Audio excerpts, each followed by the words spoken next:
మేడారం సమ్మక్క ప్రధాన పూజారి రమేష్ కుమారుడు యువిన్ వరంగల్లోని ఓ ప్రైవేటు ఆసుపత్రిలో చికిత్స పొందుతున్నాడు. యువిన్ను శాసనమండలి ప్రతిపక్ష నేత మధుసూదనాచారి, ములుగు నియోజకవర్గ బీఆర్ఎస్ ఇన్ఛార్జి బడే నాగజ్యోతి పరామర్శించారు. బాలుడి ఆరోగ్య పరిస్థితిని తల్లిదండ్రులు, వైద్యులను అడిగి తెలుసుకున్నారు. ఇది ముమ్మాటికి రాష్ట్ర ప్రభుత్వ నిర్లక్ష్యమేనని, యువిన్ భవిష్యత్తుకు భరోసా ఇచ్చే విధంగా ప్రభుత్వం ఆదుకోవాలని మధుసూదనాచారి డిమాండ్ చేశారు. మరింత సమాచారం మా ప్రతినిధి రవికాంత్ అందిస్తారు. విషాదకరం.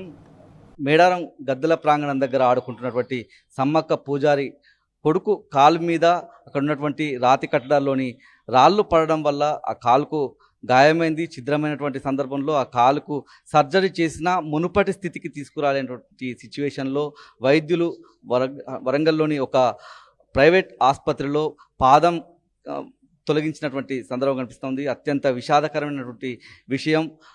యువిన్ కుటుంబ సభ్యులను, యువిన్ను శాసన మండలిలో ప్రతిపక్ష నేత మధుసూదనాచారి గారు, అదేవిధంగా ములుగు నియోజకవర్గ ఇన్ఛార్జ్ బడే నాగజ్యోతి పరామర్శించినటువంటి సందర్భం. మధుసూదనాచారి సార్తో మాట్లాడించే ప్రతినిధి సార్ ఏం చెప్తారు? అది 200 కోట్లతో నిర్మించామని చెప్పినటువంటి పరిస్థితి ఏం చెప్తారు? అత్యంత హృదయ విదారకరమైనటువంటి సంఘటన. యువిన్ అనేటువంటి చిన్నారి వాళ్ళ నాన్నగారు ఆలయ పూజారి. మేడారం జాతర పనుల నాణ్యత లోపభూయిష్టంగా ఉంది.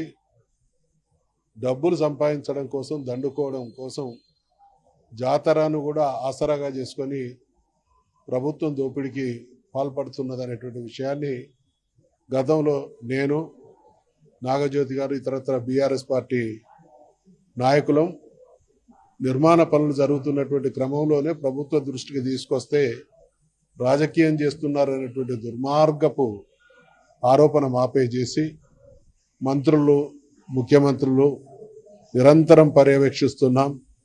గతంలో ఏనాడు జరిగినంత వైభవంగా జాతరను జరుపుతాం, కుంభమేళను తలపిస్తాం, మురిపిస్తాం అనేటువంటి ప్రగల్భాలు పలికి జాతర నిర్వహణలో ఘోరమైనటువంటి వైఫల్యాన్ని మూటగట్టుకున్నటువంటి ఈ ప్రభుత్వ నిర్వాహక పరంపరలో భాగంగా జరిగినటువంటి దుర్ఘటన. యువిన్ 4-5 సంవత్సరాల చిన్న బాలుడు ఆడుకుంటుంటే టన్నుల కొద్ది బరువైనటువంటి రాయి కూలి కాలు మీద పడడం జరిగింది అని అంటే పనుల నాణ్యతకి ఇది నిదర్శనం. ఇది ఒక మచ్చుతునుక మాత్రమే.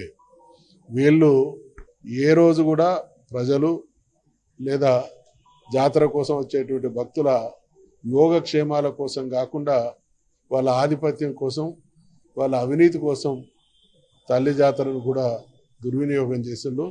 ఖచ్చితంగా మేము డిమాండ్ చేస్తున్నాం, జీవితకాలం ఇవాళ యువన్కి జరిగినటువంటి నష్టం, కష్టం ఒక్క రోజుతో మాట్లాడేది, తీరేది కాదు. ఈ సమస్య ఆయన జీవితాన్నే వెంటాడుతుంది. కాబట్టి ప్రభుత్వం తప్పకుండా జీవిత కాలానికి సంబంధించినటువంటి పరిహారాన్ని చెల్లించాలి. ఆయన విద్యకు, వైద్యానికి, జీవితంలో స్థిరపడడానికి కావలసినటువంటి అన్ని చర్యలు, బాధ్యతలు ప్రభుత్వమే తీసుకోవాలి. నాగజ్యోతి గారు ములుగు నియోజకవర్గ ఇన్ఛార్జ్ మేడం ఏం చెప్తారు? ఇట్లాంటి ఘటనలు జరగకుండా కావచ్చు, యువిన్ కుటుంబానికి, యువిన్కు ఎట్లాంటి న్యాయం జరగాల్సిన అవసరం ఉంది? వాస్తవానికి యువిన్కి ఏదైతే జరిగిందో అదంతా కూడా మనం ఎన్ని ప్రయత్నాలు చేసినా తీసుకురాలేం. కాల్పోవడం అనేది చాలా బాధాకరమైనటువంటి విషయం. ఫిబ్రవరి నెలలోనే 4వ తారీఖు మేము ఆలయానికి విజిట్ చేసినప్పుడు ఆ బండలన్నీ పడిపోయి ఉంటే చెప్పినాం. ప్రభుత్వం వెంటనే ఇవన్నీ కూడా 1000 ఏళ్ళు నిలబడతాయని చెప్పేసి 250 కోట్లు అన్నది, ఫస్ట్ ముందట 1000 కోట్లు అన్నది, తర్వాత 250 కోట్లు అన్నది, నాసిరకం పనులు చేస్తుంది. ఇట్లాంటివన్నీ మానుకోండి. ఇది ఇప్పుడు బండలు కింద పడ్డాయి, ఇవి కాళ్ళ మీద పడితే కాలు విరిగిపోయేటువంటి ప్రమాదం ఉన్నది, మనిషికి ఇబ్బంది అవుతుంది, ప్రాణాపాయం కలుగుతుంది అని చెప్పేసి ఆ రోజు మేము విజిట్ చేసిన రోజు పత్రికాముఖంగా, సోషల్ మీడియా రూపకంగా కూడా, మీడియా రూపకంగా కూడా మేము చెప్పడం జరిగింది. అయినప్పటికీ కూడా ప్రభుత్వం యొక్క నిర్లక్ష్య వైఖరికి ఈరోజు ఒక బాలుడి యొక్క కాలు జీవితాంతం అనుభవించేటువంటి మానసిక వేదన, ట్రామాకి పిల్లాడు గురయ్యేటువంటి పరిస్థితులు ఏర్పడ్డాయి.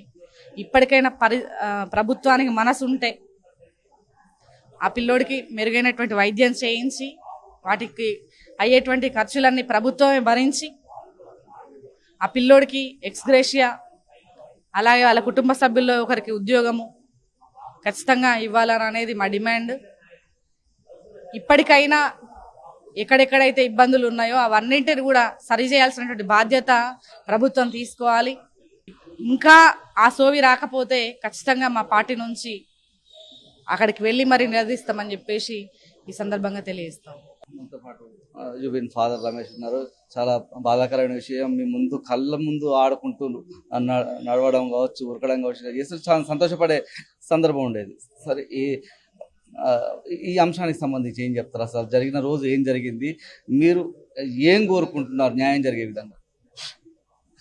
ఆరతి పల్లెల్లో ఇట్లా పెడుతున్నా నేను, నా క్రమంలో నేను భక్తులు వస్తున్నారు, పెడుతుంటే బొట్టు పెడుతున్నా. వీడు ఆ పల్లెల్లో ఉన్న డబ్బులు తీసుకుంటాడు, బయటికి పోతాడు, తీసుకుంటాడు, బయటికి పోతాడు. ఆ బండ మీద ఎక్కుతాడు. అమ్మంతో 2 కాళ్ళ మీద పడ్డది.